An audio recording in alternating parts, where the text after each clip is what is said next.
We all want healthy meals as quickly as possible, but we also want variety. So today I want to share with you a simple system that will help you eat healthy all week and that actually takes much less time than cooking every day. So ingredient prepping is basically this. You have a bunch of individual ingredients prepped and ready to use that can quickly be whipped into healthy breakfasts, lunches, or dinners. But before we even get there, we've got to start with some kind of a plan. Even if I am ingredient prepping, I like to have at least some idea of what we're going to be eating throughout the week, because how can you shop and prep if you don't know what you're going to be eating? And you can use any kind of planning system you like here. For me, I always use my favorite app, Plan to Eat, which, by the way, their Black Friday sale is on right now. And this is the only time of year that their annual plans are 50% off. So if you need help getting your recipes organized, planning your meals, keeping track of your freezer inventory, etc., I always suggest this app to my viewers because it is just the best. So I have all of my recipes picked out there, but the best part of an ingredient prep is that we actually only need to wash, chop, and roast a couple items today, and anything else we can get done on top of that is just a bonus. So first things first, we're gonna get our oven preheated, and then we are gonna get started on chopping our tofu and getting that into the oven first. Whenever I do an ingredient prep that involves roasting or using the oven,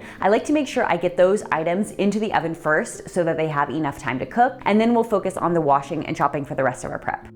And for the seasoning on this tofu, I'm keeping it pretty neutral so that it can be used in different recipes throughout the week. I'm just doing a little bit of avocado oil spray with some salt, pepper, maple syrup, and just a bit of soy sauce.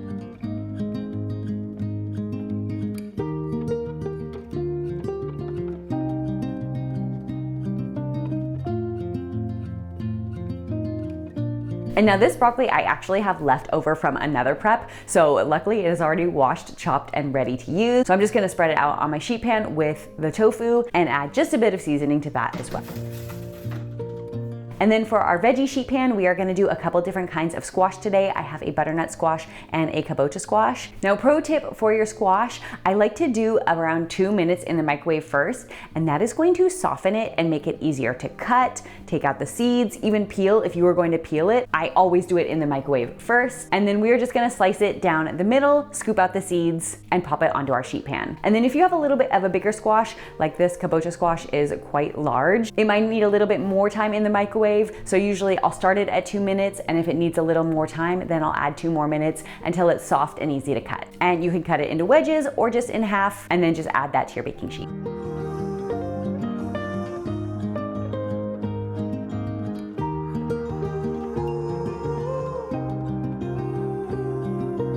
And now bell peppers are a really good addition to a roasted veggie sheet pan. They are so easy, they take like 0 effort, but the result is going to be super delicious, like a gourmet tasting jar of roasted red peppers that you get at the store that are like $4 or $5 for a jar. You can make the exact same thing at home very easily for a fraction of the price. So all you need to do for that is just to put your whole bell peppers on your baking sheet, and I like to pierce a little hole to make sure the steam can escape, and that's it for those. And then sometimes I also like to do roasted beets. Usually I like to eat my beets raw, but there's so much more work. I find that when you try and take off the skin and either grate them or chop them, it's just a lot more difficult to work with if they're raw. So if you want to do a really simple roasting hack, go ahead and just wrap them up and bake them. I like to use a layer of parchment paper first, and you can put 3 or 4 beets in there, and then wrap that whole bundle in a layer of foil. And this is going to help keep in some moisture so that your beets get nice and juicy and they don't dry out. And then once they're roasted, then we can go ahead and cut them and remove the skin. It is so much easier that way. And now we're gonna pop that whole tray into the oven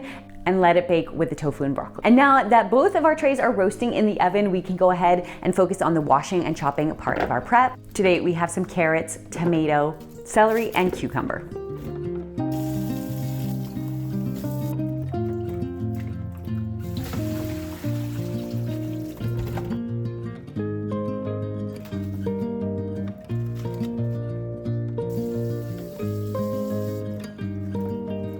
Okay, before we get started on the chopping, really quickly, I want to check our tofu and broccoli. So usually around halfway through the cook time, I like to turn over the tofu cubes so that they get evenly roasted on both sides, and let those roast for another 10 minutes.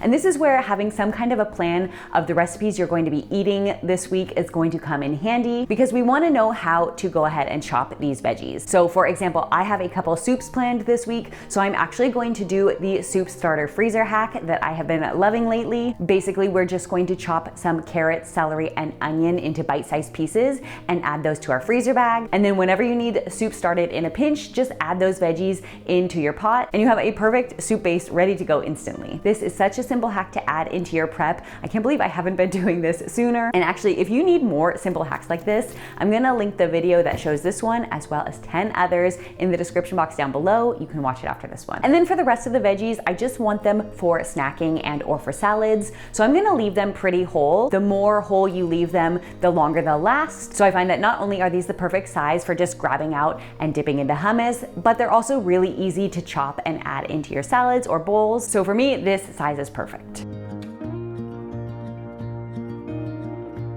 And now a little hack for your lettuce. If you're someone who finds it either gets too dried out and wilted or too soggy and mushy, go ahead and try this next time instead. I like to do a little bit of a dry. I usually use my salad spinner and just get off some of that excess moisture. And then I wrap the lightly damp leaves in a tea towel. And this is going to lock in some of that moisture so that they don't dry out too quickly, but it's not so much that they are gonna be soggy in a few days. It is really just the perfect amount. I find that my lettuce always lasts around 6 or 7 days this way. And then when it's washed and ready to use like this, I can just grab it out and add it quickly into a salad or into my wraps or sandwiches.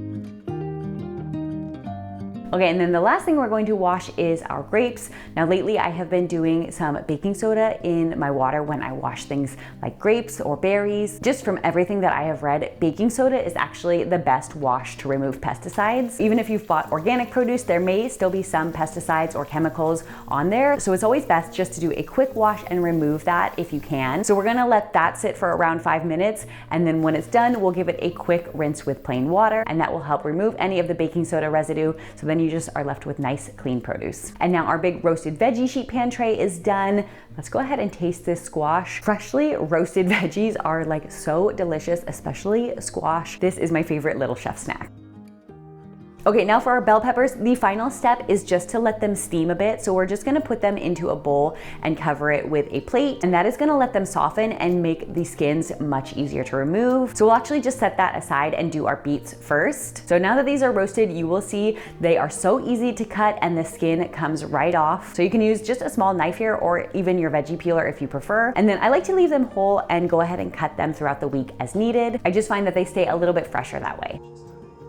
And then we'll scoop out the flesh from our squash and add that into our storage containers. Now the skin is actually edible on these, so you could definitely leave it on and just cube this up and pop them into your salads with the skin on. I'm personally not as much of a fan of the skin. I usually like to take it off, and for the recipes I'm making with these this week, I actually don't need it. But I always like to mention it because it is an option and some people do like it. And then finally, we are just going to take off the skin and the stems and the seeds from these bell peppers. Now this is probably the most time-consuming part of the prep. Not that it's difficult, it's just the seeds get stuck to your hands. So I like to just do it near the sink so that I can rinse my hands as I work, or keep a little bowl of water near your workstation. That works too. And then we're just gonna gently pull these apart, remove all the seeds and the stems first, and then gently pull off the skin from the flesh. And you are left with these beautiful roasted bell pepper chunks that are so good added into hummus, on a salad, or in a wrap, or even made into a vegan cheese sauce. One of my favorite vegan cheese recipes actually uses blended roasted peppers as the base.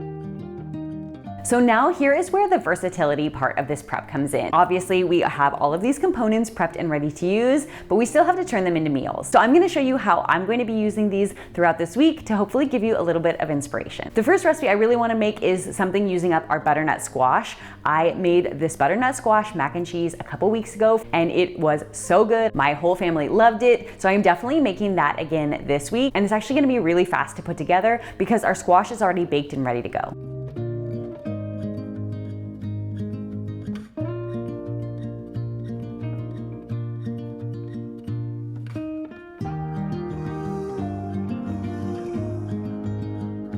For the baked kabocha squash, I'm going to add it into waffles. I have this really good sweet potato waffle recipe that you can easily sub out the sweet potato for something similar like pumpkin or this kabocha squash. And these waffles are also meal prep friendly, so if you wanted to, you could make a really big batch and just store them in the freezer.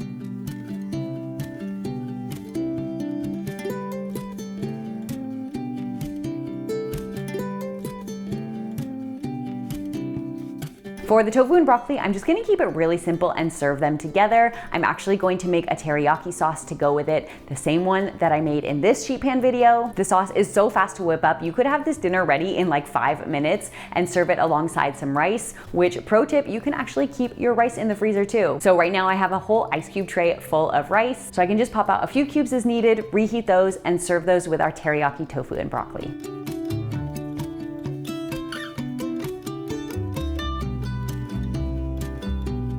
For the beets, I really like them just added into salad. Since we also have all of these chopped raw veggies, a salad is really simple to throw together. And in the winter, I like to add some kind of a warm element to make it not as cold. So I usually do some heated up grains or beans or both, and that adds a little bit of warmth and also makes it more filling. Roasted beets can also be added into hummus, and it makes the most gorgeous color. This is actually one of my favorite uses of roasted beets. This would be perfect if you're making some kind of snack board or charcuterie board for a holiday gathering. Having this beet hummus on there would just be gorgeous. And then for the remainder of our butternut squash, I'm actually going to make soup with it. Once it's cooked like this, it makes the soup cooking process so much faster. You can just add it in at the last minute, basically once the rest of the ingredients are softened, and then just blend the whole thing together.